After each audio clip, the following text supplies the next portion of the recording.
আজকে সন্তানটা প্রতিষ্ঠিত হইছে, আমি বেকার হইয়া গেছি, গায়ের জোর হারাইয়া গেছি। এই দুর্বল সময়ে আমার সন্তান দুর্বলতার সুযোগ নিয়া আমার খবর লয় না, আমার বাঙ্গা ঘরের মধ্যে ফালাইয়া রাখে। আমি শখ করে বিয়ে করাইছি, মনে মনে ভাবছি ছেলের বউটা আমার তাহাজ্জুদের পানি হুজুর পানি বানায় দেব। আমি মনে মনে ভাবছি সন্তানের পোলার বউটা আমার ওষুধগুলো টাইনে একটু দেখা খাওয়াইব, কিন্তু আমার সন্তান বড় পাল্লাই বইরা আমার খবর নেই না। কিন্তু ও যুবক, একটা কথা খেয়াল রাখো, মা বাবার মনে কষ্ট দিয়া মাহফিল সাজাইলে কাম হইতো না, মা বাপের মনে কষ্ট দিয়া দান করলে লাভ হইতো না, মা বাবার মনে কষ্ট দিয়া ফিরের বাড়ির গরু লইয়া গেলে কাম হইতো না, মা বাবার মনে কষ্ট দিয়া মক্কা মদিনা গেলেও কোনো লাভ হইতো না। কেন? আমার নবী, আপনার নবী বলেন, রিদার রাব্বি ফি রিদাল ওয়ালিদাইন ওয়া সাখাতুর রাব্বি ফি সাখাতিল ওয়ালিদাইন। মা বাবার মনে যারা কষ্ট দেয়, আল্লাহর মনে কষ্ট দেয়। মা বাপরে যে সন্তুষ্ট রাখে, আল্লাহর যে সন্তুষ্ট রাখলো। আমার নবী, আপনার নবী বলছেন, আল জান্নাতু তাহতা আকদামিল উম্মাহাত, মায়ের পায়ের নিচে সন্তানের জান্নাত। আল্লাহর হাবিব বলেন, ও জিবরাইল, আমি দেখলাম দুইটা গাছ দেখা যায়, দুইটা গাছের গোড়ায় দুইটা মানুষ বসা, একটা পুরুষ আর একটা মহিলা। এই পুরুষটার নাম কি? ওই জিবরাইল সাল্লাম বলে, নবী গো, ওই পুরুষটার নাম হলো হযরতে ইব্রাহিম আলাইহিস সালাম। আর ওই যে গাছের গোড়ায় যে মহিলা, এখন থেকে হাকিকতের ওয়াজ চলবে, আর ওয়াজ বুঝবেন, গভীরে চলে গেলাম। ওই গাছের গোড়ার মধ্যে যে মহিলাটা, এই মহিলাটার নাম হলো হযরতে সারা। তাইলে ছোট ছোট বাচ্চাগুলোকে, কই ছোট ছোট বাচ্চা, ওই পৃথিবীর সেই বাচ্চাগুলো যারা শৈশবে মাকে মা ডাকতে পারে নাই, বাবাকে বাবা বলে শখ মিটাইতে পারে নাই, এরা ছোটবেলায় মারা গেছে। ওরা কিয়ামত পর্যন্ত ইব্রাহিম নবীর পাশে এসে জমা হবে। আর তারা যা করতেছে, এটা হলো আমার নবীর উপরে অবতারিত কালাম। এই কোরআনের সেই কিতাবের নাম হলো আল কোরআন। কিয়ামত পর্যন্ত এই ছোট ছোট বাচ্চাগুলো কিয়ামত পর্যন্ত তারা কোরআন তেলাওয়াত করবে, ইব্রাহিম নবীর পাশে এসে দাঁড়া হবে। হাসরের ময়দান যেদিন কায়েম হয়ে যাবে, এই ছোট ছোট বাচ্চাগুলোকে আমার আল্লাহ ডাক দিয়া বলবে, ও বান্দারা, তোমরা হাসরের ময়দানে আর খেলাধুলা করো না, আজকে খেলাধুলা বন্ধ, হিসাব নিকাশ হওয়ার পরে সব বন্ধ।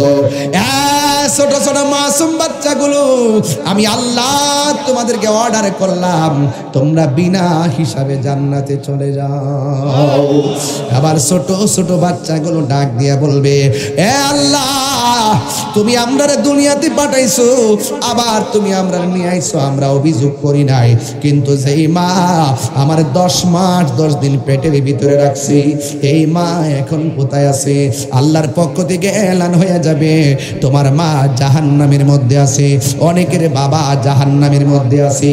এ জয়কার বাবারা, ছোট ছোট বাচ্চাগুলো যার মারা যায়, চোখের পানি ফালায় কাঁদবেন না। এই ধৈর্য ধারণ কইরা যদি ছোট ছোট বাচ্চারা বিরহের বেদনায় ধৈর্যের সাথে যদি আপনি থাকতে পারেন, এই বাচ্চাগুলো হাসরের ময়দানে আপনি বাবার পক্ষে জিম্মাদার হয়ে দাঁড়ায় যাবে, আপনি মায়ের পক্ষে শাফাআতকারী হয়ে দাঁড়ায় যাবে। ওই ছোট ছোট বাচ্চাগুলো কি আমার আল্লাহ ডাক দিয়া বলবেন, ও বান্দারা, তোমাদের আজকে কোনো হিসাব নাই, তোমরা বিনা হিসাবে জান্নাতে চলে যাও।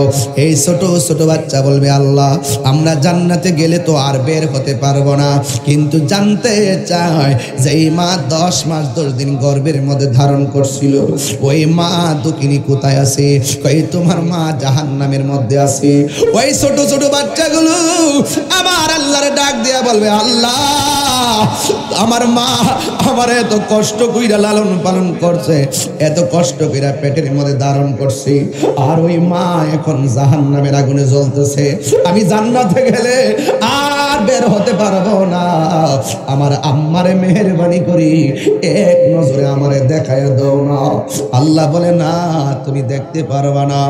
আল্লাহ যদি আমারে দেখতে না দাও আমি জান্নাতে যাব না। এবার ফেরেশতার ডাক দিয়া গো আল্লাহ, ও আল্লাহ কি করব? ওই বান্দা তার মার দেখতে চায়।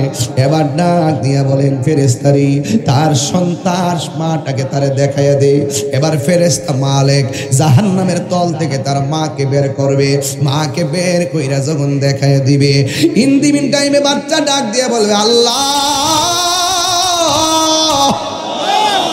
ও আল্লাহ গো,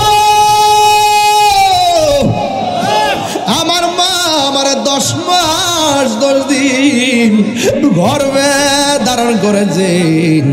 আমার মার দয়া করে আমার সঙ্গে জান্নাতে দিয়ে দাও। আল্লাহ বলে না, তোমার মাকে তোমার সঙ্গে জান্নাতে দেওয়া যাবে না।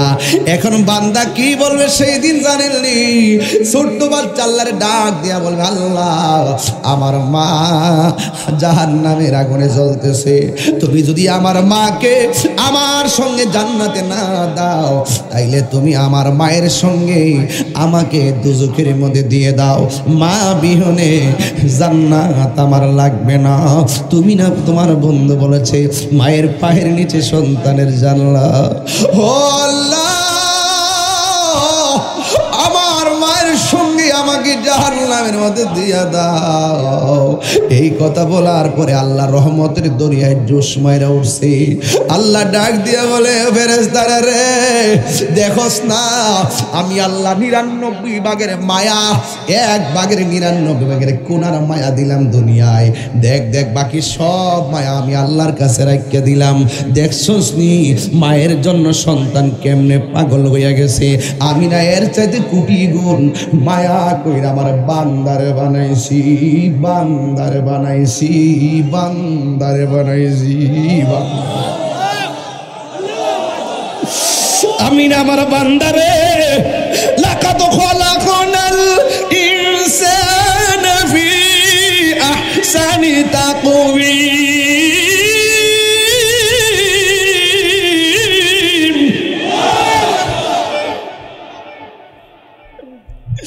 ফি আইনি সূরাতিন মা শাআ রাক্কাবা খলাকতু বিয়াদাইয়া। আমি না আমার বান্দারে আমার নিজের হাত দিয়া বানাইছি। আমি আমার বান্দারে এত মায়া বিরা বানাইছি। দেখ বান্দার প্রতি বান্দার কত মায়া। আমি আল্লাহ না কোটি গুণ মায়ার অধিকারী। ও ফেরেশতারা একটা কাম কর, জাদুমনির কথায় আমার রহমতের দরিয়ায় জোশ মেরে উঠেছে। বাচ্চার মাটাকে জাহান্নাম থেকে উঠা, অল বডি আংরা হয়ে গেছে, কয়লা হয়ে গেছে। একটা কাম কর, এমন একটা পানি, যেই পানি তাসনিম নামক পানি দিয়া বাচ্চার মাটাকে এমনভাবে দৌতকে নুরানি কর যেন কেউ জান্নাতে যাওয়ার পরে কেউ যেন বুঝতে না পারে তার মা জাহান্নামের মধ্যে ছিল। যা যা এমন সুন্দর পানি দিয়া ধোয়াইয়া দেয়, এমন সুন্দর পানি দিয়া ধোয়াইয়া দিবি। এরপরে বাচ্চা শিকল যেমন একটার সঙ্গে একটা লেগে থাকে, কোটি কোটি বাচ্চারা কোটি কোটি মায়ের আঙ্গুলের শিকল বানায়া জান্নাতে চলে যাবে। আরো আওয়াজ করে কন্যা আল্লাহু আকবার। জিবরাইল আলাইহিস সালাম কয় নবী গো, ইব্রাহিম নবীর পাশে ওরা হলো সেই সন্তান যেই সন্তানগুলো মাকে মা বলে ডাকতে পারে নাই। এবার আমার নবী ডাক দিয়ে বলে, ও ফেরেশতা জিবরাইল, তাইলে একটা নূরের ঘর দেখলাম, নূরের ঘরের ভিতরে অনেকগুলা মানুষ দেখলাম, তাদের শরীর থেকে তাজা তাজা রক্ত ঝরতেছে। কাহারো নাক কাটা, কাহারো হাত কাটা, কাহারো গলা কাটা, কাহারো চোখ তোলা, কাহারো কান কাটা, কাহারো পেটের ভিতরে ছিদ্র। এরা কে? জিবরাইল জিবরাইল সাল্লাম কয় নবী গো ও মায়ার নবী, এরা কে জানেননি? এরা হলো দুনিয়ায় ওই সমস্ত মানুষ, কেউ যদি তাদের সামনে হককে দাফন করতে আসছে, তলোয়ার নিয়ে মাঠে নেমে গেছে, তাদের সামনে যদি কেউ আল্লাহ রাসূলের বিরুদ্ধে কথা বলছে, তারা তলোয়ার নিয়ে মাঠে নাইমা, যারা শহীদ হয়েছে, যারা শহীদ হয়ে গেছে, এদেরকে আমার আল্লাহ এই ঘরের মধ্যে কিয়ামত পর্যন্ত জমা রাখবে। আর যার গায়ের মধ্যে রক্তগুলো দেখতেছেন, এই রক্তগুলো শহীদের রক্ত। আপনারা জবান খুলে বলেন, আল্লাহর পথে যারা জীবন দেয় ওরা কি মরা নাকি জিন্দা? ও এবার নবী আমার বিদায় বেলা ডাক দিয়া কয় জিবরাইল, ওই যে দেখছিলাম পাথরের উপরে আর একটা পাথর দিয়া পাথরের উপরে, মনে আসেনি? পাথরের উপরে মাথা রাইকা আর একটা পাথর দিয়া তারা মাথাগুলা শেষতাছে। এরা কে রে? এই কথাটা জয়কার প্রত্যেকটা মানুষের জন্য দরকার। এই জন্য আমি বিদায় বেলা কথাটা টানছি ফিনিশিং দেওয়ার জন্যে। ওয়াজ শুধুমাত্র শুনবেন না, বাহাবা পাওয়ার জন্য তাহিরি কথা বলে না, দাওয়াত দুইটা বাড়াইবার জন্য তাহিরি কথা বলে না, তাহিরি কথা বলে হৃদয় থেকে। আমি শুধু একটা জিনিস প্রত্যাশা করি, আমরা যা শুনবো আজকে তা পালন করব। আমার নবী ডাক দিয়া বলে, ও জিবরাইল, ওরা কে রে যারা পাথরের উপরে মাথাগুলো রাইকা আর একটা পাথর দিয়া মাথাগুলো ভাঙতেছে? এবার আমার নবীর কাছে জিবরাইল কয়, ইয়া রাসূলুল্লাহ, আকবার জোরে হবে, ইয়া রাসূলুল্লাহ নবী গো,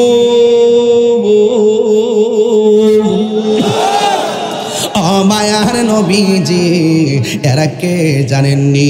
যাদের মাথাগুলা পাথর দিয়া ভাঙ্গা মগজগুলা ছিটাইয়া ফালাইতেছে। কয় ওরা কে? কয় এরা হলো দুনিয়ার ওই সমস্ত সন্তান যারা মা বাবার সঙ্গে ধমক দিয়া কথা বলছে, যারা মা বাবার মনে কষ্ট দিয়েছে, এদেরকে আমার আল্লাহ পাথর দিয়া মাথাগুলা গুড়া বানাইতেছে। পোলাপান তাহিরিরে যদি 2 মিনিটের জন্য ভালোবেসে থাকেন, পায়ের মধ্যে হাত দেন, আপনার জুতাগুলো আমার জিহ্বা দিয়া পরিষ্কার করে দিতে রাজি আছি। শুধু একটা ওয়াদা দেন, আমরা কোনোদিন জনম দুঃখী বাবারে কষ্ট দিব না, জনম দুঃখিনী মারে কোনোদিন কষ্ট দিব না। এই মুহূর্তে যদি আমি পিসা বুজরে লইয়া এই জয়কা গ্রামে ঢুকি, দেখবেন 70% ঘরের ভিতরে বুড়া বেটা আর বুড়া বেডিরা সন্তানের বিরুদ্ধে নালিশ করব। কি করব জানেননি? কি করব? কথা কর না কেন? কি নালিশ করবো জানেননি? আমরা কইব বিশ্বাস হুজুর, আমরা জীবনটারে জীবন কই নাই, জীবনটারে জীবন কই নাই, রক্তটারে পানি কইরা ফালাইয়া সন্তানটারে এমন ভাবে মানুষ করছি, আজকে সন্তানটা প্রতিষ্ঠিত হইছে, আমি বেকার হইয়া গেছি, গায়ের জোর হারাইয়া গেছে। এই দুর্বল সময়ে আমার সন্তান দুর্বলতার সুযোগ নিয়া আমার খবর লয় না, আমার বাঙ্গা ঘরের মধ্যে ফালাইয়া রাখে। আমি সব কইরা বিয়ে করাইছি, মনে মনে ভাবছি ছেলের বউটা আমার তাহাজ্জুদের পানি বানায় দিও। আমি মনে মনে ভাবছি সন্তানের পোলার বউটা আমার ওষুধগুলো টাইনে একটু দেখা খাওয়াইব, কিন্তু আমার সন্তান বড় পাল্লাই বইরা আমার খবর নেই না। কিন্তু যুবক একটা কথা খেয়াল রাখো, মা বাবার মনে কষ্ট দিয়া মাহফিল সাজাইলে কাম হইতো না, মা বাপের মনে কষ্ট দিয়া দান করলে লাভ হইতো না, মা বাবার মনে কষ্ট দিয়া ফিরের বাড়ির গরু লইয়া গেলে কাম হইতো না, মা বাবার মনে কষ্ট দিয়া মক্কা মদিনা গেলেও কোনো লাভ হইতো না। কেন? আমার নবী আপনার নবী বলেন, রিদার রাব্বি ফি রিদাল ওয়ালিদাইন ওয়া সাখাতুর রাব্বি ফি সাখাতিল ওয়ালিদাইন। মা বাবার মনে যারা কষ্ট দেয়, আল্লাহর মনে কষ্ট দেয়। মা বাপরে যে সন্তুষ্ট রাখে, আল্লাহরে যে সন্তুষ্ট রাখলো। আমার নবী আপনার নবী বলছেন, আল জান্নাতু তাহতা আকদামিল উম্মাহাত, মায়ের পায়ের নিচে সন্তানের জান্নাত। আমার নবী বলেন, মা বাবা তোমার জান্নাত, মা বাবা তোমার জাহান্নাম। আজকের পর থেকে যদি মা বাবার সঙ্গে ভালোবাসা রাখেন আপনি জান্নাত পাবেন, আর মা বাবার কষ্ট দিলে আপনি জাহান্নামের মধ্যে যাবেন।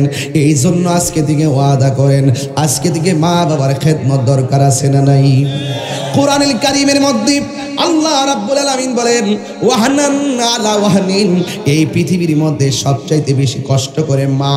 কেমনে কই শুন, পেটের মধ্যে রাইখা কষ্ট করে। রাতের বেলা ঘুমাইতে গেলে ডান কাত থেকে বাম কাতে গেলে ঘুম ভাঙ্গা যায়, সন্তানটা নি পেটের চাপায় পড়ে যায়। যেই পিশাব কইব মা বাপের খেদমত লাগতো না, এটা পিশাব না, এটা অভিশাপ। কথা বলেন ঠিক কিনা? জান্নাতের চাবি আমার মা, আমাগো জান্নাতের চাবি আমার মা। মা যার বেঁচে নাই তার মতো দুঃখী নাই, মা যার তার মতো দুঃখী নাই, খালা ফুফু মায়ের মতো না আমাগো জান্নাতের চাবি আমার মাই। এই এই এখনো বাপটা নিজের পুরান কাপড়টা ধুইয়া বালিশের নিচে ফালায় আয়রন করে, আর তুমি পোলার লাইগা ঋণ কইরা ঈদের নতুন জামা কিনে। কথা গণ ঠিক কিনা? বিদেশ যে গেছো গা, মাগনাই গেছো গা, টাকাটা জোগাড় করতে যায় বাবার রক্তগুলা পানি হয়ে গেছে। কথা কোন ঠিক কিনা? টাকা তো দিবা দূরের কথা, অনেক সন্তান বিদেশে যায় বাপের ঋণের চাপে ফালাইয়া রাখে, আর বাপটা ঋণের চাপে পরে পরে ধুকে ধুকে কবরে যাত্রী হয়ে যায়। কথা কোন ঠিক কিনা? ও বন্ধু, মা বাবার মনে কষ্ট দিয়েন না। মা বাবা যদি কবরে যাইয়া থাকে, কালকে যাইয়া মা বাবার কবরটা জিয়ারত করবা, আর মনে মনে বলবেন আল্লাহ আমার মারে যেইভাবে সেবা করার আমি করতে পারি নাই, আমার মাকে সেইভাবে সম্মান করার আমি করতে পারি নাই। আপনারা জবান খুলে বলুন, সন্তান যদি মা বাবার জন্য চোখের পানি ফালায় কান্দে, আর যদি বিনায়া বিনায়া কয় রাব্বির হামহুমা কামা রব্বায়ানি সগী, সবাই আমার সাথে বলেন রব্বির হামহুমা কামা রব্বায়ানি সগীরা। দরজাটা খুলতে কে যায় ধোকা। এই গজলের বইটা নিয়ে আমারে দিবেন, 50 টাকা দিয়ে আমার এক মুরিদ নিয়ে আইছে, মা অনেক খুশি হবে, অনেক শান আছে এটার ভিতরে।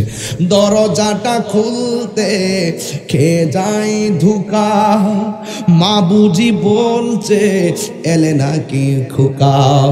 বুকের ভেতরটা নড়ে চড়ে ওঠে, চোখে বেয়ে জল নেমে আসে, শুধু মানে শুধু মানে শুধু মানে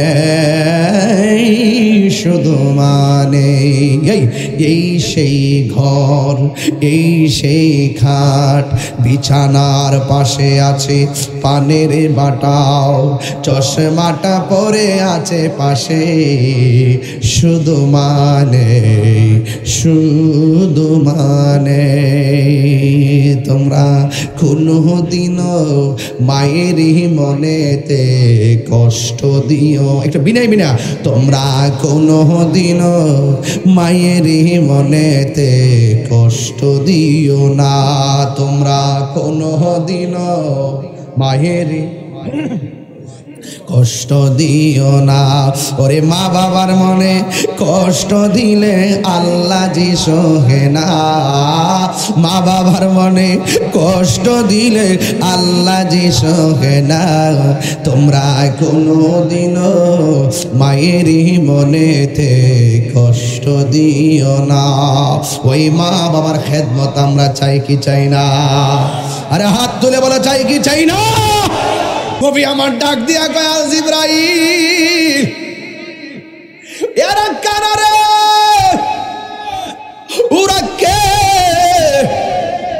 জিব আজরাইল কয় নবী গো একটু সামনে চলেন, এবার আমার নবী একটু সামনে চললেন। এবার আমার নবী বলে, আমি দেখলাম বিশাল বড় একটা রক্তের নদী দেখা যায়। ওই রক্তের নদীর পানিটা একদম দুনিয়ার আগুনের, জাহান্নামের আগুন যেমন গরম, দুনিয়ার আগুনের চাইতে 70 গুণ গরম সেই জাহান্নামের রক্তের নদী। ওই রক্তের নদীর মধ্যে হাবুডুবু খাইতেছি। খাবুডুবু হাইতে হাইতে খাইতে খাইতে কিনারের মধ্যে যখন ভিড়ে, ঠিক ওই মুহূর্তে পাড়ের মধ্যে বড় বড় ফেরেশতা দুনিয়ার সমান একটা পাথর নিয়ে দাঁড়ায় রইছি।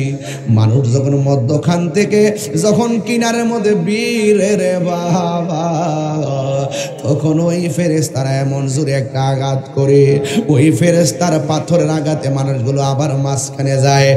এমন ভাবে তারা আসতেছে আর মাঝখানে যাইয়া জাহান্নামের রক্তের নদীর মধ্যে তারা হাবুডুবু খাইতেছে।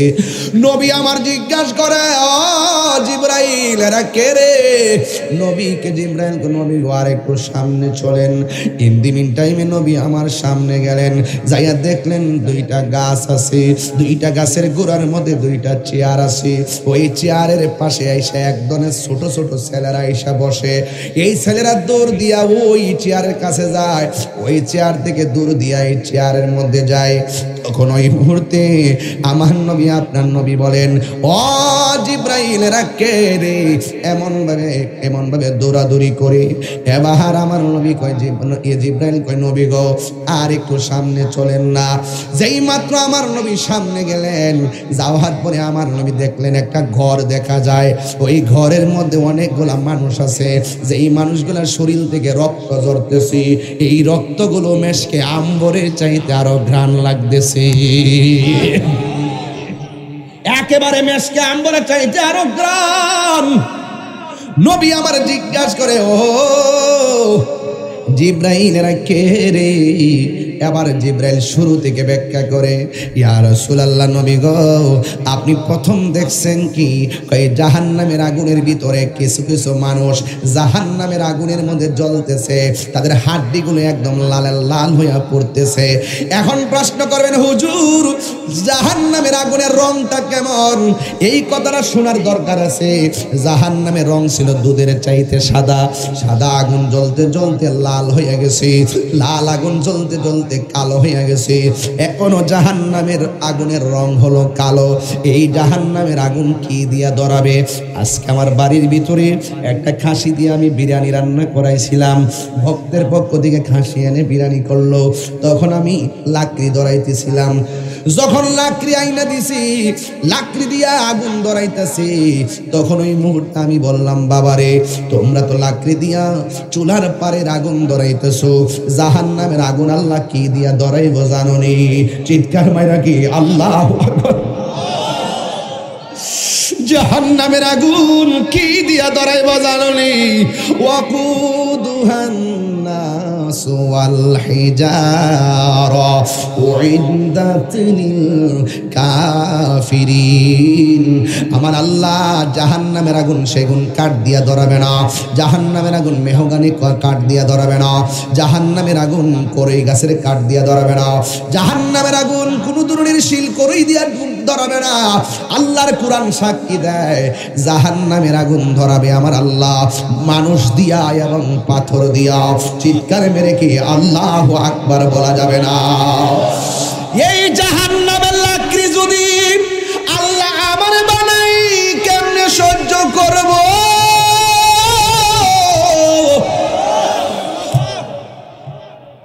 এই জাহান্নামের লাকড়ি যদি আপনারে বানাই, কি করবেন? জীবনে কত চুলার মধ্যে লাকড়ি দিয়ে আগুন ধরাইছো, নিজে কি অবস্থায় আছেন জানেননি?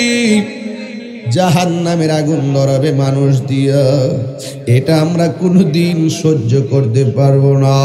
নবী আমার ডাক দিয়া বলে, ও জিবরাইল, এরা কে রে যাদেরকে আমার আল্লাহ এমন ভাবে জাহান্নামের আগুন দিয়ে পুরাইতেছে? এবার জিবরাইল আলাইহিস সালাম বলেন, ইয়া রাসূলুল্লাহ, ইয়া হাবিবাল্লাহ, নবী গো, এরা কে জানেননি? এরা হলো দুনিয়ার জেনাকার আর জেনাকারিনী। ও জয়কার বাবা, ইদানিং পরকিয়া বেড়ে গেছে। আর জোরে বলেন ঠিক কিনা? ইদানিং পরকীয়া বেড়ে গেছে। ফেসবুকের মাধ্যমে মানুষের নৈতিক চরিত্রের অবক্ষয় হয়ে গেছে। কথা বলেন ঠিক কিনা? অনেক প্রবাসী ভাই বিদেশ থেকে অভিযোগ করে, অনেক স্ত্রীরা প্রবাসীদেরকে বাহিরে থাকা অবস্থায় বিভিন্নভাবে নিজেকে সতীত্বের বিসর্জন দিয়ে দেয়। না না না না মাগো, আমার আল্লাহ রাব্বুল আলামিন মাদেরকে বলেছেন ওয়াকুদিল মুমিনাতি ইয়াগুদুনা মিন আবসারিহিন্না ওয়া ইয়াহফাজনা ফুরুজাহুন্না। আল্লাহ বলছে পৃথিবীর নারী সমাজ, তোমাদের চক্ষুকে অবনত রাখো, লজ্জাস্থানকে হেফাজত রাখো। এই জন্য আমি পায়ের মধ্যে হাত দিয়ে বলে দিয়ে যায়, বন্ধুরে আমার, টাকা হারাইলে টাকা পাওয়া যায়, স্বাস্থ্য হারাইলে স্বাস্থ্য পাওয়া যায়, কিন্তু চরিত্র হারাইলে এই চরিত্র আর খুঁজে পাওয়া যায় না। এই জন্য চরিত্র মানুষের অমূল্য সম্পদ। কথা বলেন না ঠিক কিনা? আল্লাহর হাবিব ডাক দিয়া বলে, ও জিবরাইল আলাইহিস সালাম কই নবী গো, এরা কে জানেননি? এরা দুনিয়ার জেনাকার আর জেনাকারিনী। ও পোলাপান, তোমাদের পায়ে দিলে বলে দিয়া যায়, তোমাদের অনুরোধ করে বলে দিয়া যায়, নিজের জীবনটাকে বিপদে ঠেলে দিও না। খবরদার, আমার আল্লাহ কিন্তু আপনাদেরকে ছাড় দিবে না। এই জন্য আমাদের সবার উচিত নিজেকে সংযত রাখা। এরপরে আমার নবী, আপনার নবী ডাক দিয়ে বলে, ও জিবরাইল, ওরা কে রে যাদেরকে আমার আল্লাহ রক্তের নদীর মধ্যে হাবুডুবু খাওয়াইতেছি? দুনিয়ার আগুনের চাইতে 70 গুণ গরম হলো সেই পানি। 1 সেকেন্ড নয়, 5 সেকেন্ড আগুনে আঙ্গুল দিয়া রাখা যায় না। কেমন ভাবে দুনিয়ার আগুনের চাইতে 70 গুণ বেশি গরম। সেই আগুন আমরা কেমনে সহ্য করব? জ্বালা জোরাহিনা, জ্বালা জোরাহিনা রে, ওরে ভিতরে লাই গাছে আগুন, ভিতরে লাই গাছে আগুন, পানি দিলে নিবে না, জ্বালা জোরাহিনা, জ্বালা জোরাহিনা রে। জ্বালাই তো বুঝেন না? ওরে যার জ্বালায় কে সে জানি, মনের ব্যথা বুঝবে কে মুর্শিদ বিনে, ঠিক না? ওরে পাইতাম যদি মনের কথা খুইলা কইতাম তাহারে, মনের ব্যথা বুঝবে কে মুর্শিদ বিনে। মুর্শিদের দরবার ভক্তেরই কাবাগর, জান্নাতের হাওয়া সে তাই বয়ে যায়। বিশ্বাসী ভক্তি থাকিলে মুক্তি, কে জানে কার ভাগ্য হয়। জোরে জোরে কি আল্লাহু আকবার বলা যাবে না? আমার নবী, আপনার নবী বলে, ও জিবরাইল, এরা কে? ওই রক্তের নদীর মধ্যে হাবুডুবু খাইতেছে। আমার কবির কাছে জিবরাইল কই, নবী গো, এরা দুনিয়ার কেউ না, আল্লাহ ধন দিয়ে এদেরকে মন পরীক্ষা করছে। আল্লাহ কোরআনে বলছে কর্জে হাসানার কথা, যদি তুমি মালের মালিক হও, গরিবরে তুমি দান করো, হয়তো তুমি দান করে নিলে কর্জা দাও, কিন্তু এরা দুনিয়াতে মাল পাইয়া গরিবের বিপদের সময় সুদ লাগাইছে। আমার তো সুদের ওয়াজ করতে এখন ডর করে, কারণ কি জানা আবার হয়, আমি তো সমস্যা, আমি একটু বিপদে আছি বাজান। অনেকে আবার বলে, অনেকে ফোন দিয়েও বলে যে বাজান আপাতত সুদের ওয়াজ করেন না, আগে তো হইলে বেহুব নাম্বার 2। আমার কত হইলো বাজান, সুদ যে হারাম, এটা কি মোল্লার কথা না আল্লাহর কথা? ওই দিন আওয়াজ হয়েছে না, বুঝালাইছি? আওয়াজ হয়েছে না বাজান, আওয়াজ হয়েছে না? ডরা ডরা ডরা। আমি সুদের ওয়াজ করবই। সুদ কি হালাল না হারাম? এই আওয়াজে মানে না, জোরে বলে হালাল না হারাম? এটা কি মোল্লার ফতোয়া না আল্লাহর ফতোয়া? একটা সুদখোর কোটি টাকার মালিক হতে পারে, কিন্তু মসজিদের সভাপতি হওয়ার যোগ্যতা তার নাই। কথা বলেন ঠিক কিনা?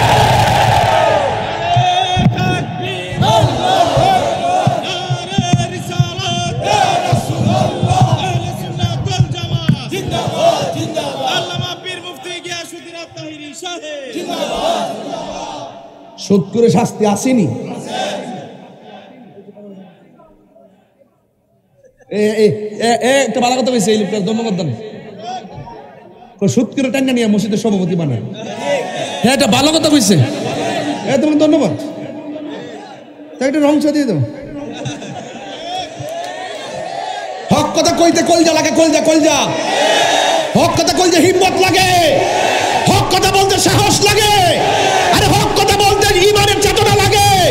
আর আমরা তো হক কথা শিখেছি বদরের রক্তের স্রোত থেকে, আমরা তো হক কথা বলতে শিখেছি উহুদের জমিনে সাহাবায়ে কেরামের রক্তের স্রোতের ধারা থেকে, আমরা তো হক কথা শিখেছি তায়েফের জমিনে আল্লাহর হাবিবের রক্ত মুবারকের স্রোতের ধারা থেকে, আমরা হক কথা শিখেছি শুহাদায়ে কারবালা থেকে। কথা বলেন ঠিক কিনা?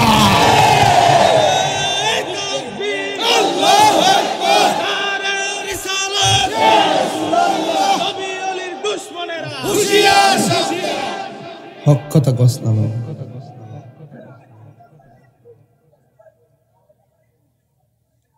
যে জান্না সত্য গোপন করে হে মুমিন হইব দূরের কথা, মুসলমান হই না।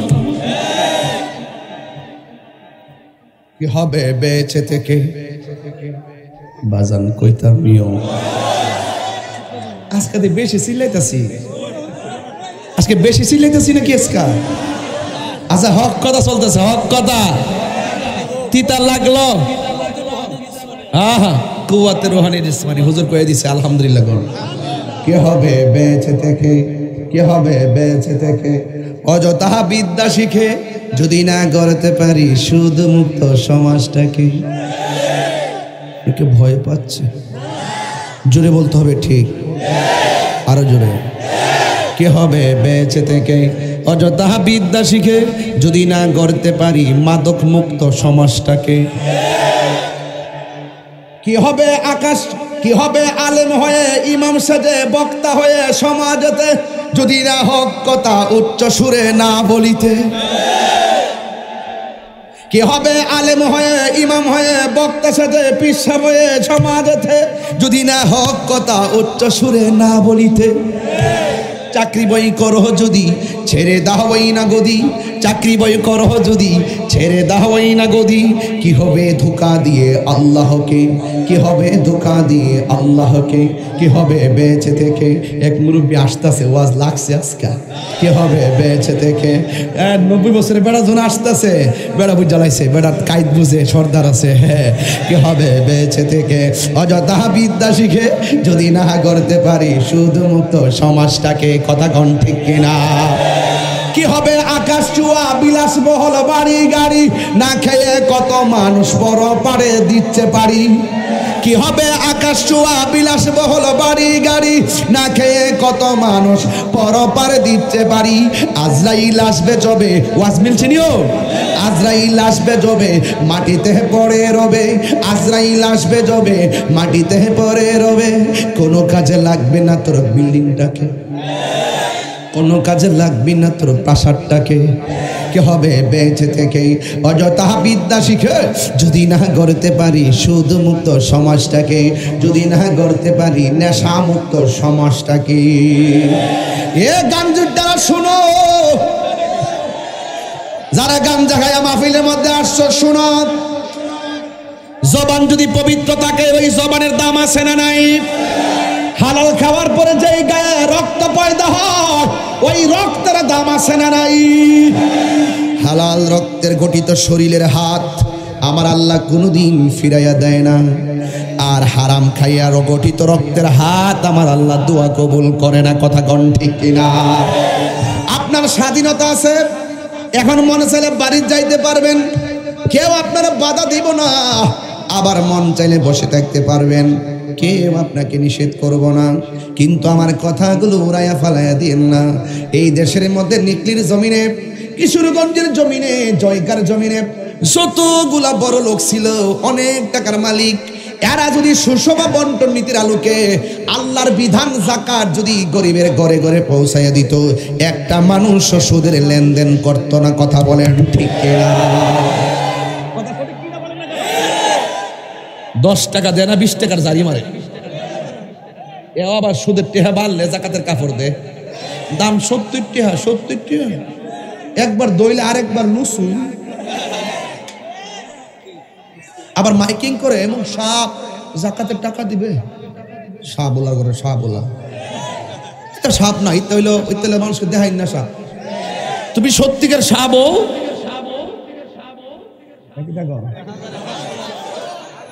বাপরে, আজকাল দুনিয়ার মানুষ আইছে, ভ্যারাইটিস লোক আইছে, তাহলে আমার ওয়াজ তো জমছই, লাইন তো পড়ছে দেখা যাবো ওয়াজটা। আমি তো এক লাইনে যাইলাম বুঝলে, ভাবলাম যে না সবার একটা খোরাক দেওয়া যায়, হ্যাঁ গেছে 1500। ইদানিং দেখতেছি বিডিআই তো টিহা লাগা। আজকে যে মহিলাটি বড় গলা কথা কইনি, সবটি জামাই টিহা দিয়া শুধু টিহা লাগায়া নিজে আলাদা একটা টিহার ব্যালেন্স কইরা জামাইরে থ্রেট মারে, কি তা মনে করো?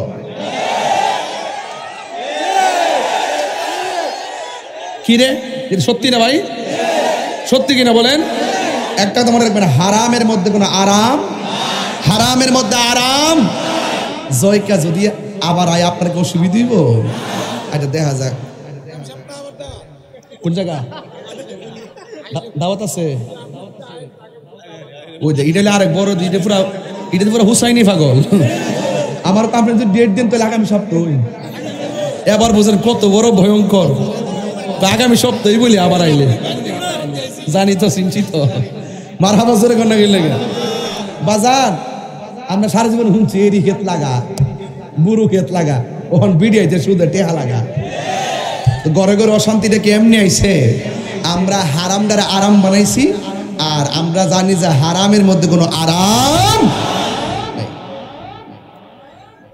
গভীর মনোযোগ, সুতকুটি যখন লাগছে রে, আর গাঞ্জুরটা একটু পরে ধরুন। সুদ করে কিয়ামত,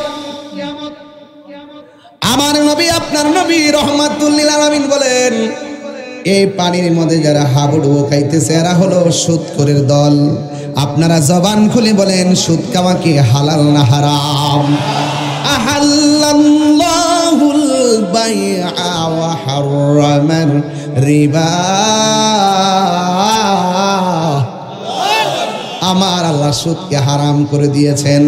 এই জন্য আজকে থেকে ওয়াদা করেন, সুদের টাকা দিয়ে 8 প্রকার আইটেম খাবার চাইতে ঘাম ঝরানো টাকা দিয়ে সুটকির বর্দা দিয়ে খাইলে আরাম আছে না? না, যেটি দেখবেন বাদান সুটকির বর্দা খা, সকাল সকাল উঠটা ফানি ভাত সুন্দর কইরা পেঁয়াজ টিয়াজ দিয়া লাল মরিচ দিয়া কসলায়া মসলায়া খায়া ফানিটা সকাল দেখা লুল বর্তা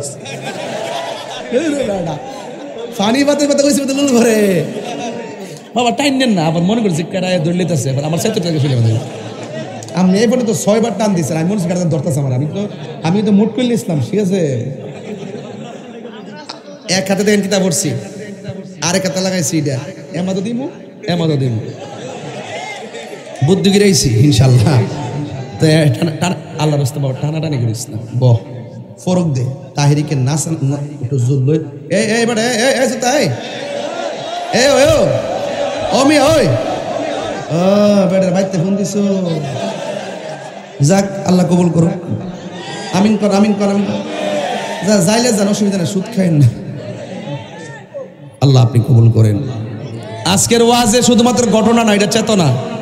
আজকে থেকে ওয়াদা করবেন, কেউ ফিসা বুঝুন সুটকির বর্তাটা ফাটার মধ্যে ফালায় আম্মা যে বাড়ি যে করছে ঈদ হুটকি দিয়া, এরপরে সুটকির বর্তাটা এক জায়গায় রাইখা পরে না না না সুটকির বর্তাটা এরপর ফাটার মধ্যে ফালায় যে মরায় সরায় যে জরা বানায় দিত, কেমন লাগতো?